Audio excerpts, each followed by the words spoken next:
식사들 하셨습니까? 네, 오늘은 컴프레셔 한번 얘기해 보려고 그러는데요. 제가 시골 내려왔고 가장 먼저 산 게 예초기, 그 다음 엔진톱, 컴프레셔, 이렇게 세 가지 종류인 것 같습니다. 시골에서 컴프레셔가 있으면은 굉장히 편한 면이 많죠. 왜 그러냐면은 그래서 일하다 보면 먼지가 되게 많아요. 몸에 먼지도 많이 붙고 기계나 뭐 여러 가지 이제 먼지가 많이 붙는데, 그 먼지를 청소하기 위해서는 뭐 컴프레셔만 한 게 없죠. 그래서 컴프레셔를 활용도가 상당히 높은데, 여러분들이 컴프레셔를 구입할 때 어떤 거에 이제 주안점을 두고 구입하시는지 잘 모르겠는데, 일단 제 생각은 그래요. 현장에서 저도 컴프레셔를 가깝게 두고 일을 하는 입장에서 시골에서 가정용으로 쓸 수 있는 기본은 2.5마력이 아닌가 싶은 생각이 좀 들어요. 저도 2.5마력 컴프레셔인데, 요거보다가 이제 마력수가 좀 높으면 이제 3마력, 3.5마력 이렇게 나가는데, 2.5마력은 거의 가격이 10만원대로 고정돼 있죠. 제가 한 7, 8년 전에 샀을 때는 9만원대에 샀거든요. 근데 지금은 이제 뭐 한 10만원 정도 아마 가격이 고정된 것 같습니다. 10만원에서 14만원 이렇게 고정이 됐는데, 국내에서 컴프레셔를 제조하는 회사가 몇 회사가 있죠. 제일 유명한 이제 경원 컴프레셔, 그 서원 컴프레셔, 그리고 제일타카, JS 컴프레셔, 이렇게 생산을 하고 있고요. 근데 아마 2.5마력은 아마 국내에서 생산을 안 할 것 같아요. 제가 보기에는 예전에 이제 회사 다닐 때, 식품 제조업체 다닐 때 컴프레셔가 굉장히 큰 게 있었거든요. 상상을 초월할 정도의 크기인데, 나는 방보다는 조금 작은 크기거든요. 근데 그거는 설치할 때 견적서 보니까 거의 억대 정도 되더라고요. 그런 컴프레셔를 사용했는데, 식품회사에서 공기압을 상당히 많이 써요. 그래서 컴프레셔 관리도 굉장히 중요하고, 그리고 관리하는 직원이 따로 공무 직원이 있을 정도로 중요하긴 한데, 뭐 가정용에서는 그렇게까지 쓸 필요는 없고요. 그래서 막 쓰기에 가장 좋은 게 제가 보기엔 2.5마력인데요. 이게 제조하는 회사가 다 국내 회사라고 그러더라도 2.5마력 같은 건 수익성이 별로 안 되기 때문에 아마 국내 제조가 아닐 거라고 저는 판단을 하고요. 그래서 다 거기가 거기라고 생각해요. 저는 메이커가 이제 UDT라는 회사 메이커인데, 서원이나 경원이나 뭐 다 가격은 다 비슷합니다. 만원, 2만원 차이인데, 아까 촬영 나오기 전에 직전에 좀 찾아보니까 UDT가 가격이 더 비싸네요.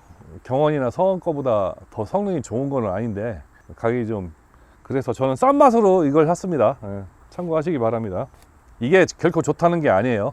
제가 보기엔 AS를 하시려고 하면 경원이나 서원 걸 하시는 게 서비스 받기가 되게 편하고요. 이거는 서비스 아니고 막 쓰는 용이라 가지고, 왜 그러냐면은 현장에서 이제 공기압을 쓸 경우가 이제 몇 가지가 있는데, 가장 큰 게 타카를 사용할 때 이 컴프레셔를 사용하는데, 현장 작업 인원들이 가장 많이 쓰는 게 뭐 서원, 경원 거 다 쓰는데 UDT 것도 많이 쓰거든요. 왜 그러냐면 싸서 씁니다. 싸서. 그리고 컴프레셔가 사용량이 많다 보면은 고장이 나면은 그냥 버리고 갑니다, 현장에서. 그래서 주워 쓰기도 하고 막 그러긴 하는데, 이거 뜯어보면은 아무것도 없어요. 여기 모터가 하나 달렸고요. 요 마력수 2.5마력이라는 것은 요 컴프레셔 압축기를 돌려주는 모터 마력수가 2.5마력이라는 뜻입니다. 2.5마력이라는 뜻이고, 요 안에는 복동식 그냥 피스톤 하나짜리 왕복 피스톤이 달린 이 실린더가 하나 있고요. 그 실린더 윗부분에 밸브 역할을 하는 게 일반 자동차나 오토바이 밸브처럼 있는 밸브가 아니고요. 되게 얇은 스테인리스 방막으로 되어 있어요. 방막이 이렇게 있고, 이 밑에 피스톤이 이 방막을 이렇게 밀어 올리면은 방막이 들려서 에어가 이제 이 공기 챔버 쪽으로 타고 가는 거죠. 여기 지금 라인이 이렇게 보이시죠? 이 라인이 왜 여기 냉각기가 달렸냐면은 이 공기가 되게 뜨겁게 올라갑니다. 피스톤이 왕복 운동을 하기 때문에 공기가 데펴서 더 올라갈 수밖에 없어요. 그래서 이렇게 식혀주기 위해서 챔버로 가는 라인이 냉각기가 달려 있고요.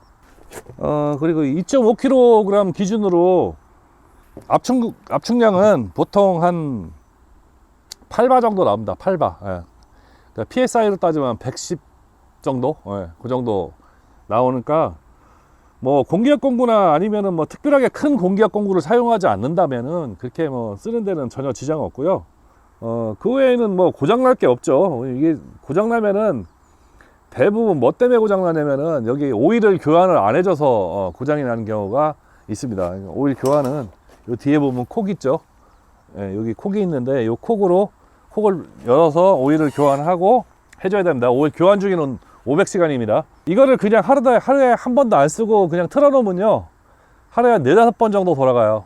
4-5번 돌아가는 게 이제 날씨가 차가워지거나 그럴 때, 특히 이제 아침 시간, 새벽 시간, 그리고 저녁 시간, 이렇게 해가 떨어지고 날씨가 기온 변화가 있을 때 한 번씩 돌아가거든요. 이게 작아 보여도 보통 2.5마력 같은 경우에는 1.2kg에서 한 1.5kg 정도 출력이 나올 겁니다. 소비 전력이 상당히 센 편인데 하루 종일 컴프레셔를 사용하지 않는다 그러면은 이 모터가 도는 경우가 거의 없기 때문에 뭐 소음이나 그런 것도 신경 쓸 이유가 없어요. 저 같은 경우에 창고 구석에 이쪽에 박아놓고서 그냥 지 맘대로 돌아가고, 이거 쓰기만 할 때 한 번씩 돌아가고 그러기 때문에 전기세에는 뭐 전혀 영향이 없고요. 전혀 영향이라고 하면 표가 날 수 있는 영향이 거의 없고요.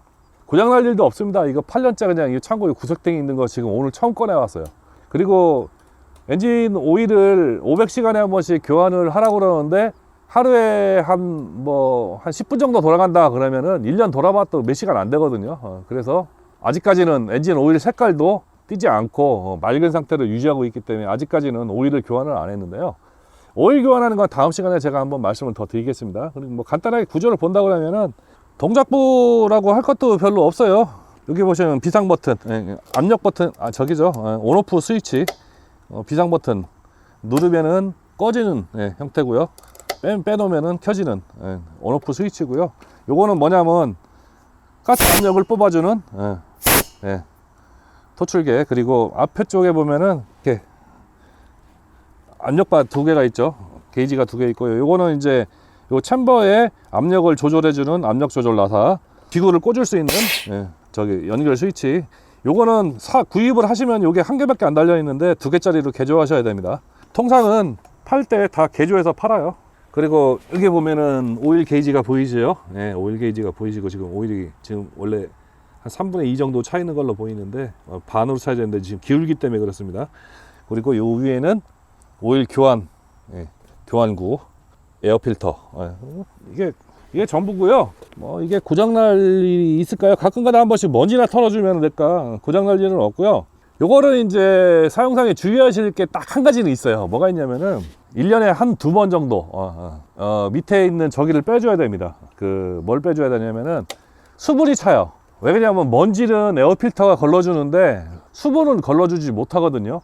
그래서 아주 비싼 컴프레셔 같은 경우는 수분 필터가 따로 달렸습니다. 그래서 그걸 거기서 수분을 걸러줘서 거기만 청소하면 되는데, 이거 같은 경우에는 수분이 그대로 이 탱크에 차게 돼 있어요. 그러니까 이 밑바닥에 수분이 차서 여기에 이제 물이 생기죠. 그래서 1년에 봄에 한 번, 그리고 여름 지나고 가을에 한 번, 이때쯤 한번 밑에 있는 에어를 빼주면서 에어를 빼서 거기에 있는 수분을 같이 빼줘야 돼요. 그거를 하지 않으면은 나중에 어떤 문제가 있냐면, 이게 지금 핸드건인데, 핸드건 같은 경우에는 뭐 물이 나와도 상관이 없는데, 에어타카나 공기압 기구를 사용하시는 분들 같은 경우에는 이쪽으로 수분이나 특히 이제 여기 속에 대부분 수분이 맑지를 않아요. 대부분 녹물이에요. 녹물로 된 물이 같이 나올 경우에는 에어타카 같은 거 금방 고장납니다. 고기 압축을 할 수 있는 리데나 공업 패킹이 마찰을 해서 움직이는 부분이 녹물이 섞인 수분 물기 때문에 닳아서 고장나는 경우가 상당히 많이 생깁니다. 그래서 물을 빼줘야 되는데, 물을 빼주실 때는 전기선을 뽑으시고 전기를 끄시고 빼주시면 되는데요. 빼는 거는 밑에 노즐이 나비나사로 되어 있거든요. 이걸 가급적 수평으로 놓은 상태에서, 제가 공기압을 조금 빼주는 이유는 이게 틀어버리면 팍 하고 튑니다. 자, 그리고 나비나사를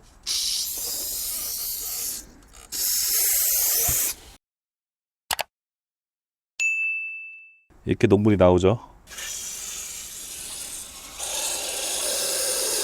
생각보다 굉장히 많이 나옵니다.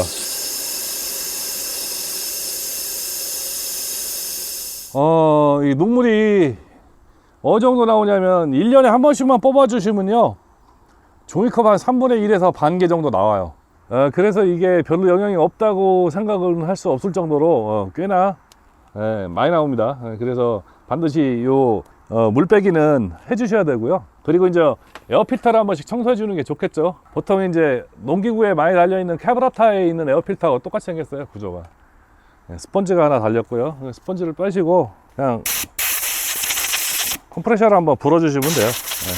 그리고 이제 컴프레셔를 복원하는 장소는 너무 밀폐된 장소에다 보관하시면 안 되고요. 컴프레셔가 생각보다 열이 굉장히 심하게 납니다. 뭐 컴프레셔가 작동하는 시간에 이게 손을 만질 수 없을 정도로 굉장히 뜨겁기 때문에 비를 맞거나 뭐 그런 장소가 아닌 좀 오픈된 공간에다가 보관하시는 게 맞는 얘기입니다. 예, 그렇게 해서 보관하시면 되고요.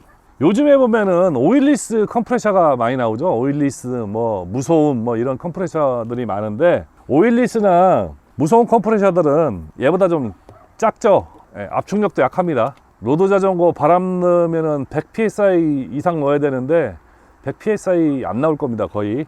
그리고 요새 이제 오일리스 말고 이제 무소음이라고 나오는데, 무소음도 규격이 이거보다 좀 작습니다. 근데 무소음도 압축력이 굉장히 강한 컴프레셔들이 가끔 있는데, 그거는 이제 미제나 일제 컴프레셔들이 있는데 가격이 거의 100만 원에 육박할 정도로 비쌉니다. 예, 그래서 그런 것보다는 가정에서 그냥 막 쓰기 좋은 이런 컴프레셔가 저는 개인적으로 가장 좋다고 생각을 하고요. 그리고 뭐 이게 에어건, 에어건도 이제 사이즈가 여러 가지 있죠. 뭐 많은 사이즈가 있는데 뭐 이런 에어건 하나 있으면 되고요. 공기 연장선은 이건 좀 고급이고요. 요건 좀 비쌉니다. 뭐 한 10m에 한 2만 원 하고요. 10m에 만 원짜리 쓰셔도 돼요. 이렇게 이런 그냥 파란색 호스로 된 거 요새 간단한 거 많거든요. 어차피 끌고 다니다 보면 얘도 그렇고 막 끌고 다니다 보면 터져요. 터지면 그냥 버리고 다시 사면 되니까 싼 거 쓰시면 됩니다. 보통 사시면 한 4, 5년 이상 쓰시죠. 그러니까 걱정하지 말고 사용하시면 되고요. 그리고 좀 습한 곳에 보관하시는 분들 같은 경우 이 탱크가 녹슬어서 구멍 나는 경우가 있습니다. 오래 사용하시면은. 그런 경우는 사포로 좀 밀으시고 방청제를 좀 뿌려주시면 좋고요. 이것도 바닥에 조금 녹이 날라고 그래서 제가 방청제를 처리를 몇 군데 했습니다. 스테인레스나 알루미늄으로 된 통들이 있죠. 근데 2.5마력에서는 알루미늄 통을 좀 구하기가 힘들 것 같아요. 찾아보니까 몇 제품 안 되는데, 알루미늄 통이나 스테인레스 통으로 되어 있는 거는 가격이 비쌉니다. 한 30만 원 넘어갑니다. 근데 이거 빵꾸 날 때까지 쓰려고 하면 한 20년 써야 되지 않을까 싶은 생각이 드는, 20년이면 버리고 하나 더 하시는 게 낫죠. 가정에서 쓰시기에는 2.5마력이 가장 유용한 장비다 라는 말씀을 드리고, 상표는 상관없다. 어차피 거기가 거기다. 생산 출신지가 비슷하기 때문에 거기가 거기다. 그리고 무소음이나 무오일 컴프레셔는 좀 단점이 많다. 내구성 문제도 있고 여러 가지 단점이 있기 때문에 선택하시는 거는 그렇게 실내가 아니면은 선택을 하지 마셔라. 이 말씀 드리고 싶습니다. 이상 오늘은 컴프레셔에 대해서 말씀드렸습니다. 이상 마치겠습니다.